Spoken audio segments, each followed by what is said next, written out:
Now, Beverley Knight has had huge success in charts with songs like Shoulda, Woulda, Coulda, Get Up, but has also made a name for herself on stage in the West End. And now she's combining her two passions and going on tour where she'll perform her biggest hits as well as her favourite musical theatre songs. Delighted to say Beverley joins us now. Did you catch Charlie's, the enthusiasm with Shoulda, Woulda, Coulda? Oh. I think you do it better than I do it, to be fair. Oh, well, that's a big number and one of the songs you're most famous for. Yes, it is. I'm forever grateful that, that day, that dusty day in Nashville when I wrote that song with Craig Wiseman. I'm just so grateful that that song came into my heart and mind. How long we... I was just going to say, do you know straight away? Do you know? You say you can remember the day when it happened. Do you know? You got a sense that this is... I mean, presumably you think everything you do is good, which would be a good place to be mentally, but you know when something is special. I didn't know what that song was going to do. I honestly and genuinely did not know. I thought we'd written a solid song. It was a little slower than the version everybody's used to. It was an A&R man called Kevin Clark who had the idea to speed it up a bit, and I was like, I don't know about this. We did it. It was released and it changed my life. So I'm grateful. That girl from Wolverhampton, in Nashville, woman, I should say, did she then have any idea of the impact she would be having on music now? She may have hoped. No, I hoped. And one thing that I think has been a constant in my life is reaching for as far as I can, that aspiration, that there is no limit to what I can achieve. But of course, nothing's a guarantee. But I would always say, I've got to give it a go. I've got to give it a go. Where are you ignited the most? Like, I've seen you on stage. Impressive, always. Sylvia, for example. I saw you at the Royal Albert Hall during the proms for the Soul Revolution. Yes. Singing songs of people in the history of soul music who mattered, who changed, who brought that music to the popular scene and made it recognised. Where do you thrive? Where are you ignited most? For me, music is a conduit to delivering messages, and when I can sing something that has weight to it, that can be impactful for people, whether it's something as simple as Greatest Day, where I'm just making people smile, or it's something with a bit more of a I don't know, a social message or something. When I can stand in that and really feel as though someone's going to hear that and it's going to change their life, then everything's firing. All the gears are pushed up and I'm ready. That's where I'm really the most happiest. And if you take yourself back to the little girl you were in Wolverhampton, a lot of people have dreams and aspirations, don't they? They don't happen. And they have people who say, "Oh, don't be silly. You're not going to be able to do that. Just get a proper job." All those kind of... Did you have those days when people were steering you away, maybe out of caring for you, saying, "Oh, it's very hard business going into that." Did that happen to you?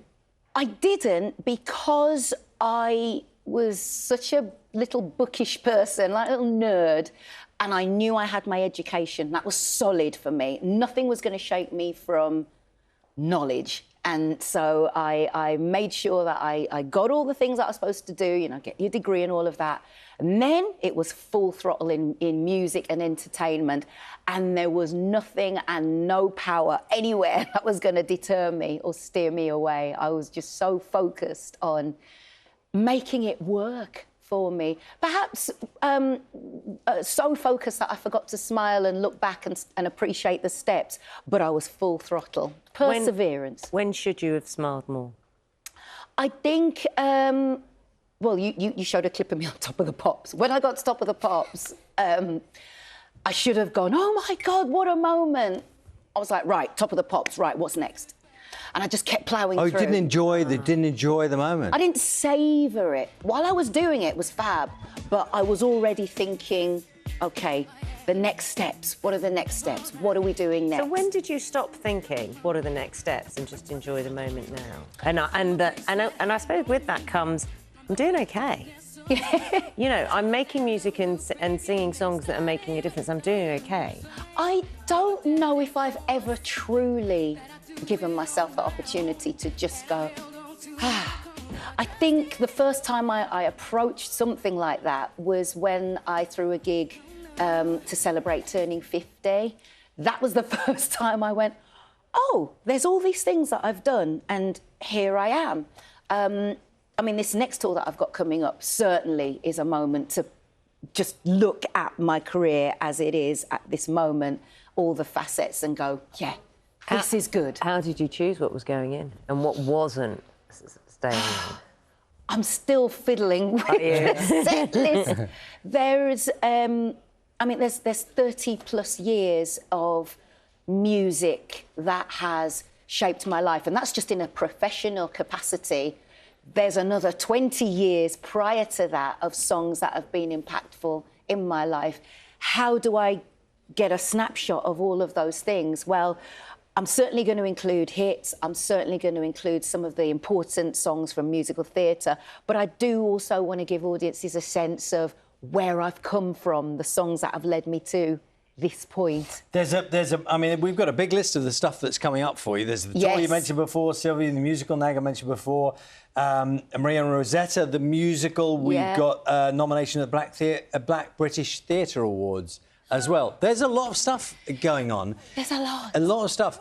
And if I'm looking at a theme, that some of the themes about what you choose to do, quite a bit is linked to female empowerment and women in music or elsewhere, whatever, who have impressed you. And is that something you feel more and more strongly about? I do. As I'm getting older, I feel as though the stories that I want to tell, whether it is through the medium of just music or whether it's in theatre and beyond, are inspirational and aspirational stories. Stories of women who are resilient, who have persevered, who have stuck to their guns no matter what, whether it's Rosetta being a rebel and playing the guitar, or whether it's Emmeline and, you know, with Sylvia getting the vote, or whether it's myself just staying in the game. These are the things that matter to me the most. Don't leave the game. I like the fact that you're in the game. Thank you so much. Beverley Knight, it's been an absolute joy talking to you. Good luck. The tour starts in June, so you're still fiddling with the... I'm still fiddling. So don't leave out any of the good ones. No, I won't. I promise. Lovely to see you this morning. Thank you. Thank you.